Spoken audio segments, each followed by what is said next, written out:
There's a very specific kind of stupid that isn't really about intelligence at all. It's the kind where someone reads a situation almost perfectly and then draws exactly the wrong conclusion from it. Coco gets maybe 10 minutes of real screen time in The Sopranos, and in those 10 minutes he manages to make one of the worst calculations anyone makes in the entire series.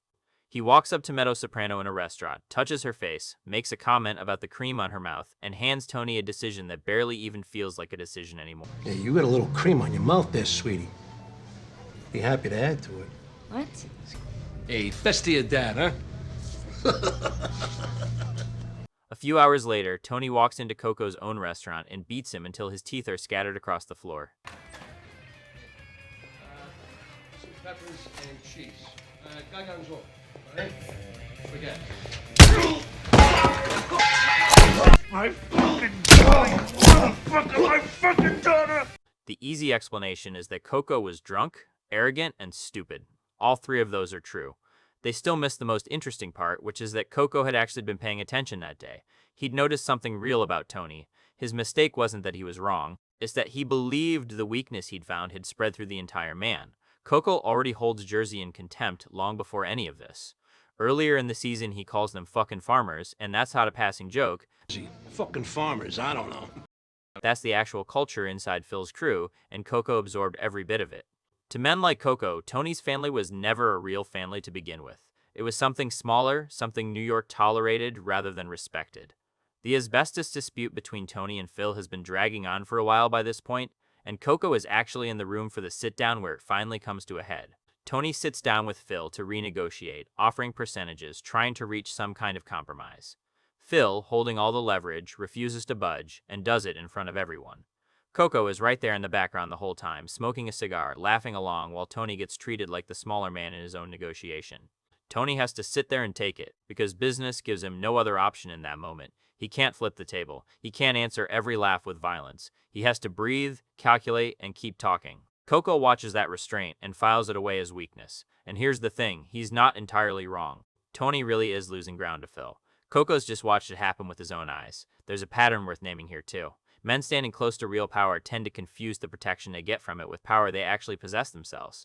Coco isn't especially important inside the Lupertazzi structure. He's a soldier who gets to sit in the room and laugh along, and somewhere in there he starts carrying himself like Phil's dominance over Tony belongs to him personally rather than something he's just borrowing. That confidence feels completely real to him. It just isn't his.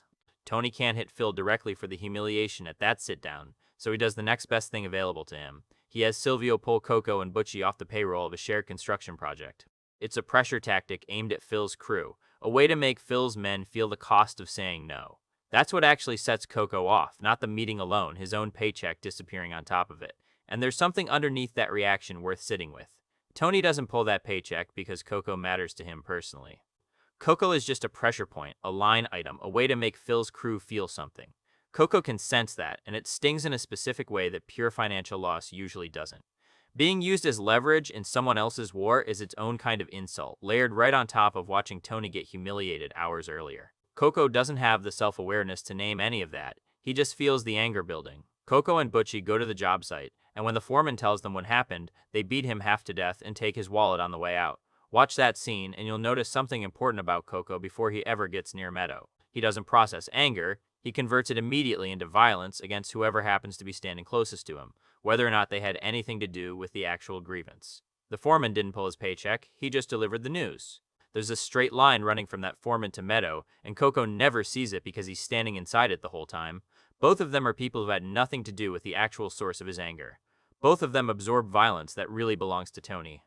Coco can't be angry at the person who actually wronged him, so he keeps finding someone smaller to hand it to instead.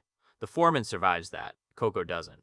Later that same night, drunk on Sambuca, still carrying everything from that afternoon, Coco runs into Meadow having dinner with Patrick Parisi at a restaurant in Little Italy. He recognizes her instantly, walks over, and asks if she's Tony Soprano's kid. By every account of what happened, this wasn't really about Meadow. It's revenge against Tony, aimed sideways because Tony himself wasn't in the room. Coco couldn't touch the man who'd humiliated him at the sit-down and then hid his paycheck on top of it. So he touched the one thing connected to that man that happened to be sitting in front of him. Coco's read on the business side of things wasn't even wrong. He'd watched it happen twice in one day, at the sit-down and then in his own pocket. Power in that world never holds still. A man can look untouchable in January and desperate by summer. A federal indictment drains a boss's authority overnight, and insults that would have gotten a man killed a year earlier start to feel survivable. Coco could feel that shift happening to Tony specifically. That part is true, and it's not even the part he got wrong. What he got wrong is assuming that kind of weakness spreads evenly through a person, the way water finds every low point in a room. It doesn't work that way. People don't decline in one clean direction. Pressure can make someone more cautious in public while making them significantly more dangerous in private. A man losing his grip on one part of his life will often grab the one part he can still control with everything he has left. Tony's grip on the business was slipping. His grip on being Meadow's father hadn't moved an inch. Business standing moves constantly. Percentages get renegotiated. Alliances shift with whoever's currently winning. Men absorb insults today because they know they can answer them later, after the next indictment or the next funeral thins out the other side. Every conversation in that world carries a price, even when nobody says the number out loud. A daughter isn't part of that system at all. She never was. Tony can accept a smaller cut on a deal because the alternative might cost him millions down the line. He cannot accept a soldier from another family putting his hands on Meadow, because accepting that would mean rewriting who Tony believes himself to be in his own head. This has nothing to do with actual decency. These are men who cheat on their wives constantly, who laugh at real cruelty, who'll destroy an entire family over money without losing sleep. Their protection of daughters comes from possession and reputation, and the fear of looking powerless in front of other men, not from some deeper moral code. That hypocrisy is exactly what makes the boundary so dangerous, because it's tied to ego rather than principle. Coco grew up around this same logic his whole life. He knew Johnny Sack once came close to starting a war with Ralph over nothing more than a joke about his wife's weight, a joke that didn't even touch a child. He'd sat in that same asbestos meeting and watched exactly how thin the line runs between business and something much more personal. And somehow, fueled by his own anger and a night of drinking, he convinced himself that Tony's problems had quietly canceled a rule every other man in that world still lived under. Tony wasn't just losing at business that week either. AJ had tried to kill himself in the family pool days earlier. Tony came home, heard something wrong, and pulled his son out of the water with a cinder block still tied to his leg. He held him and called him baby. For a few seconds, the boss completely disappeared, and what was left was just a father who almost lost his son. Coco has no idea about any of this, and he doesn't need to. The show places his insult right next to that wound anyway, because the combination is exactly what explains the violence that follows. Tony has just learned how close he came to losing one child. Within days, he hears that a different man got Meadow alone and humiliated her. Coco reaches Tony at precisely the moment pressure has already turned into something closer to panic. That's why Tony barely says anything when Meadow tells him. He asks enough to understand what happened, breathes once, and leaves. No call to Silvio first. No sit-down requested. No attempt to weigh the political cost before acting. Those tools belong to the business side of Tony's life. Coco has wandered directly into the other side, the one where delay itself feels like weakness to Tony. The beating is savage because Tony isn't only answering Coco's words. He's answering Phil's contempt from that sit-down. He's answering every recent moment he's felt old, slow, or cornered. He's answering his own failure to protect AJ from whatever was happening inside his son's head. Coco just happens to be the first body available to absorb all of it at once. Tony pistol whips him to the ground, shoves the gun into his mouth, and asks if he wants some sambuca with this. Then he puts Coco's teeth against the edge of a step and stomps. None of it makes the punishment smart. Tony understands almost immediately that the timing is terrible. Beating a made man from New York half to death and pointing a gun at Butchie only deepens a conflict that was already sliding toward war. He knows this while he's doing it, and he does it anyway. He later admits flatly that he lost control, that the timing couldn't have been worse, but there was nothing he could do about it. Coco's original read on the business situation survives the beating completely intact. Tony really is in the weaker position. The attack gives Phil exactly the grievance he's been waiting for, and by most accounts, it's the specific moment that finally pushes him into open war rather than just another item on a long list of complaints. When Tony and little Carmine show up at Phil's house afterward trying to offer some kind of peace, Phil won't even come downstairs to talk to them. New York can absorb losing one soldier and respond with an entire organization behind it. Jersey cannot afford to keep escalating like this.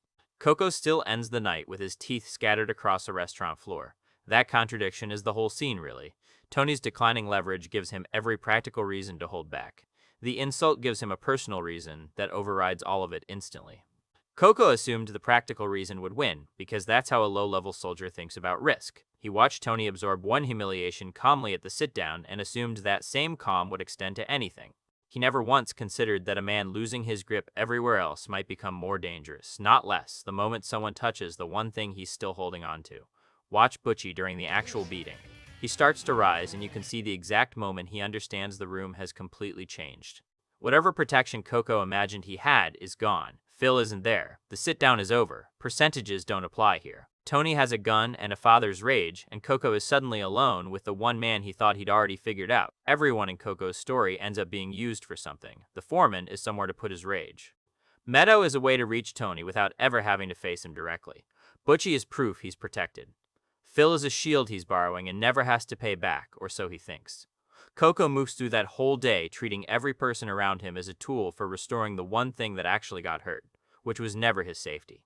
It was his pride, first at a negotiating table, then in his own paycheck. That's the final cruelty in all of this. Coco spent the afternoon watching Tony get humiliated and losing his own money in the same stretch of hours. He spent the evening drunk, still angry, looking for some way to hurt the man who'd hurt him first. He found Meadow instead of Tony, and mistook the distance between them for safety.